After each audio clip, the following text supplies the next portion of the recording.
I've spent my about 50 or more years talking about China to people because people are so interested. It's a very natural thing to want to kind of rediscover things that were good in the past. I don't think that China needs to make any effort to make its culture more appealing. It is enormously appealing. China was there, is there, and remains the same. When I first went to China, which was in 1971, and China was so completely different, it's almost impossible to describe. I mean, I have such fond memories of Peking at the time, when it was really a kind of little, slightly sleepy city, very, very charming, still retaining its old grid system.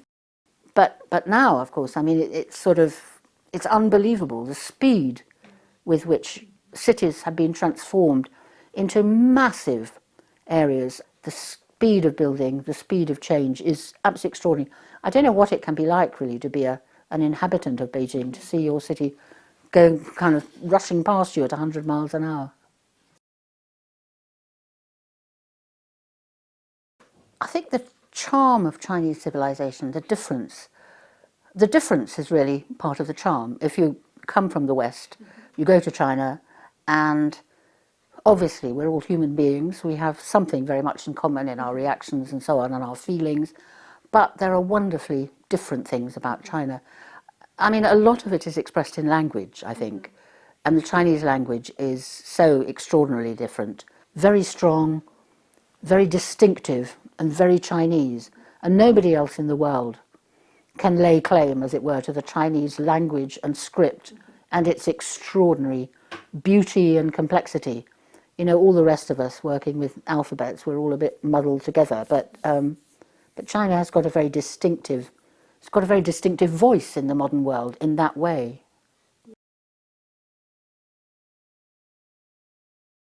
I think that there's a huge amount in China that still reflects the past. I mean, some in big things and in small things. I think I would, because I've always been interested in architecture, I would really kind of stress the importance of kind of, you know, the physical nature of China and its traditional buildings. And I would always hope that as much effort as possible was put into preserving traditional buildings, especially because, I don't know, you get old travellers' accounts of China. They say you come into China and immediately you can tell you're in China, and that's because of the buildings. So that traditional building, I think, is very, very important. It should be preserved, and again, traditional forms continued. And I think that's very important. China should be enormously proud of. It's the continuity of the history. That's the longest thing. Other civilizations rise and fall. China has been continuous. China was there, is there, and remains the same.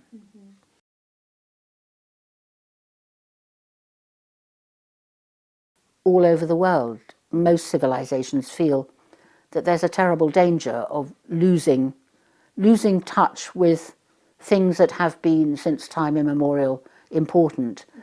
I think that China's recent history has been one of sort of such turbulence, and which cuts you off from the past, that in a sense people are now perhaps sort of seeking to establish a kind of a more peaceful and contented life, and searching for the ways of being content, ways of being happy, through traditional ideas. It's a very natural thing to want to kind of rediscover and enjoy again things that were good in the past. Yeah. I don't think that China needs to make any effort to make its culture more appealing. It is enormously appealing to people all over the world. I mean, and I suppose I've spent, about 50 or more years talking about China to people, and always, I mean, I've only done it really because people are so interested. I suppose so intrinsic to China is that extraordinary longevity, that uninterrupted millennia you know, that Chinese history just goes on backwards and then on forwards. And I think that that continuity, which includes things like Confucian beliefs, but also inventions, a sense of beauty and appreciation of different sorts of beauty in architecture and porcelain and ceramic production, silk production and so on. I think all those things are so long-lived in China. They're very, very important and absolutely intrinsic to Chinese society today.